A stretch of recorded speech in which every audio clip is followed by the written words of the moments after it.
This is going to be quick. This has to be quick. It's the middle of campaign season, so I can't get into a ramble. If you want more short reviews like this, let me know in the comments. Jesus, Wendy, okay. I need to address you directly in how I go about my analysis here, as there are significant hurdles involved with presenting films of this kind. One is certainly more explicit in its symmetry than the other, but neither The Void nor Event Horizon are very advertiser-friendly with their imagery and themes. And it's not like I get paid for this. I have no skin in the game when it comes to monetizability for what is little more than my yelling philosophy at a cloud in my limited free time. But I do enjoy the catharsis of being able to go on my little rants, so I've taken it upon myself to block out almost all of it. Don't worry, you're not missing much, especially out of context, which is the other thing I wanted to bring up with you. I don't think either of these movies are very good. That's not to say you shouldn't watch them, as I do think both of them are worth your time to interact with and will thus be getting a 4 or higher on my rating scale, but that has more to do with the artistic merit of their existence than the quality of their execution.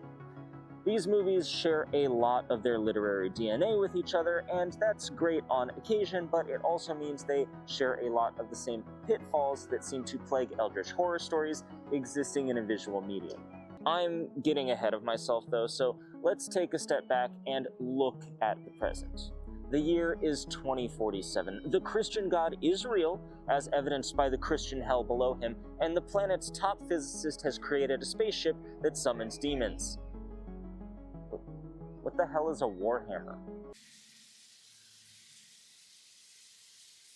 Isn't it funny how age uses the brush of nostalgia to paint the illusion of quality? I need you to remember this as we examine this thing, because I think the color of its perception has shifted from something people engaged with critically to something people remember seeing when they were younger, and thus equate the fact that they enjoyed being younger with the movie actually being good. Variety lists it as one of the top 100 greatest horror movies of all time, which...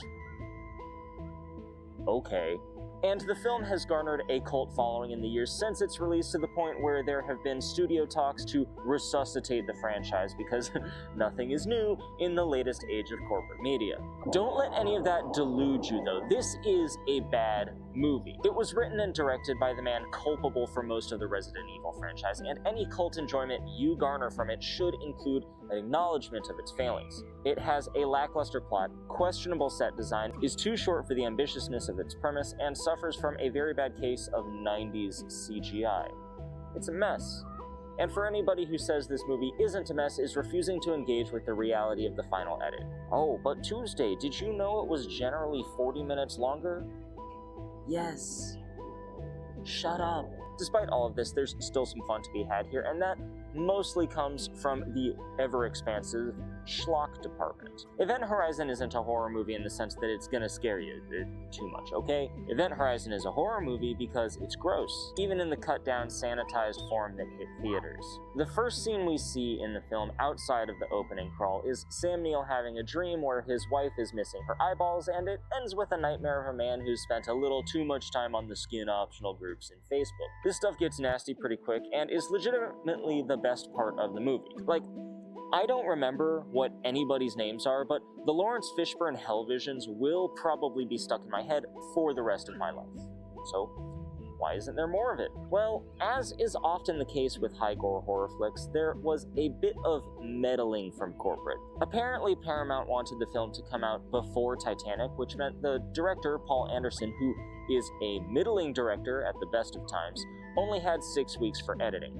Reshoots cut this down to 4, and the mad dash that followed produced an overly long, undercooked mess that test audiences were unhappy with witnessing. Studio execs got jump scared by how gory it was, and then demanded the film be chopped down into a more basic, more straightforward, and altogether more palatable final product. So instead of an hour and 40-minute schlockster piece, we get whatever this is.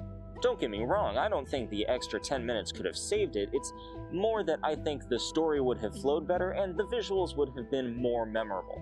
Let me explain. The shorter version of this movie helps draw attention to its shortcomings as opposed to hiding them. Without the extra shock factor, without the extra little bits of character development and interactions, we start to focus in on the physical geometry of the spaceship and realize how little any of it actually makes sense. Why is this room here? What's with all the water? Why is there this supermassive corridor full of absolutely nothing connecting the two halves of the spaceship? Like, I know you all keep going on about how little oxygen you have left, but I also see you running down this mile-long hallway without a spacesuit, so I can't really take you seriously in your complaints. I know that sounds negative. And it was. And I could go into more detail, but I won't because I told myself I wasn't going to do that. But I do still think this film holds artistic merit. I'll get into this in a second, but I find it extremely important for some art to be violent, almost viscerally so. It is important and necessary to represent the extent to which humans are able to commit cruelty upon each other in order to remind ourselves not to allow such cruelty to become real. Sure, demonic forces are involved here, but it's humans who are actually committing the torment. So while this film isn't fully my cup of tea, anyone who says this type of art shouldn't be made needs to shut up. And is a little baby bitch. I guess both of these movies are similar in that way. I find this movie has altogether too much yelling. Okay, that was a joke, I'm sorry. Where Event Horizon had a rushed production schedule and questionable set design, The Void is mostly lacking in the writing and acting department, or what some people might call the movie. This isn't necessarily the film's fault, it just has a major spread when it comes to talent. The actors give off real 30 years of stage performance versus first paid gig type of vibes, and the script is kind of flat during the setup scenes. This all bundles together to showcase the inexperience some of the cast seems to have and is kind of distracting during the film's first 30 minutes. I don't want to harp on it too much because this is an indie film that pulled a whole lot off with not a whole lot of budget. Just know that while watching the movie, the first act is going to be the weakest part. Got it? Good.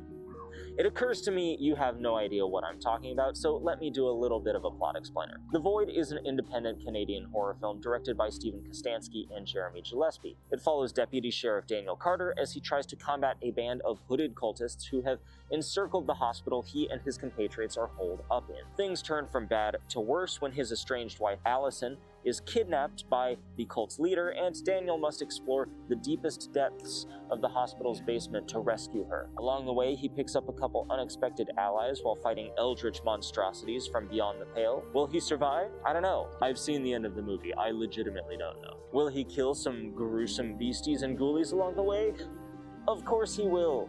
It's Cronenberg time. One of the reasons I'm willing to give this movie more leeway than Event Horizon is due to its absolutely superb creature effects. I can't really show them to you for reasons I listed at the top of the video, but suffice it to say they are front, center, and deliciously disgusting to look at. The puppets, props, and other such paraphernalia are stunning in their execution, only more so when you realize they were completely crowdfunded and only cost a little over $82,000. None of this overbloated, undercooked CGI bullshit most horror movies have gotten into the habit of using nowadays. It's all real. Whoever crafted these monstrosities knows their shit, and they deserve to get work for the rest of their careers before retiring at a reasonable age. In fact, I would go so far as to say this is the reason you should watch the film at all. It's a return to the practical creature feature that made so many 80s horror classic remakes so memorable. The Fly, The Blob, The Thing, all find spiritual successors here, and it's really an amazing sight to behold. In other words, if you're a fan of Videodrome, you're probably gonna like this movie at least a little bit. Okay, it's time to bring up the elephant in the room. Both of these films bill themselves as eldritch horror pieces, and while that is true to some degree, I don't really think either of them encapsulate what eldritch horror can be. Well, what do you mean, Tuesday? All the trappings are right there. Insanity, mystery, outer forces intent on destroying us. Tentacle monsters. I know. It wears the cloth of an eldritch horror movie, but most eldritch horror movies don't truly encapsulate the genre outside of aesthetics. There are exceptions, take The Endless for example, but a majority of the time it just boils down to, look at this squid monster, Unga Bunga, Cthulhu!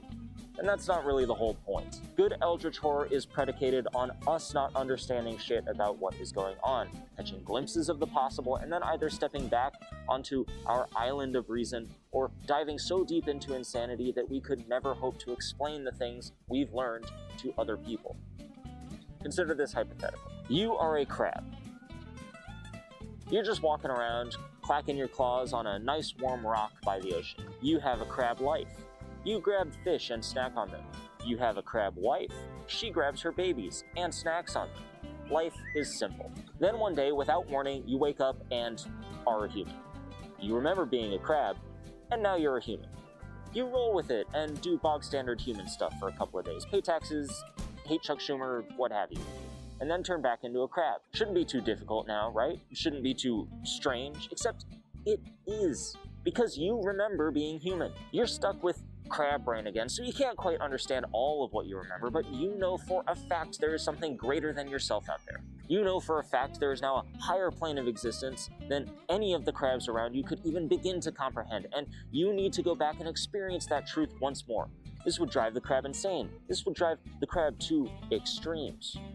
This is Eldritch horror, and no non-interactive visual medium is able to fully encapsulate the feeling this scenario represents. So instead, they go for the schlock factor. They gross you out with disturbing visuals, lofty themes, and a healthy helping of squid monsters. They do their best to be shocking, to ruffle the feathers of your classic wasp suburbanite, and dance off along their merry little ways.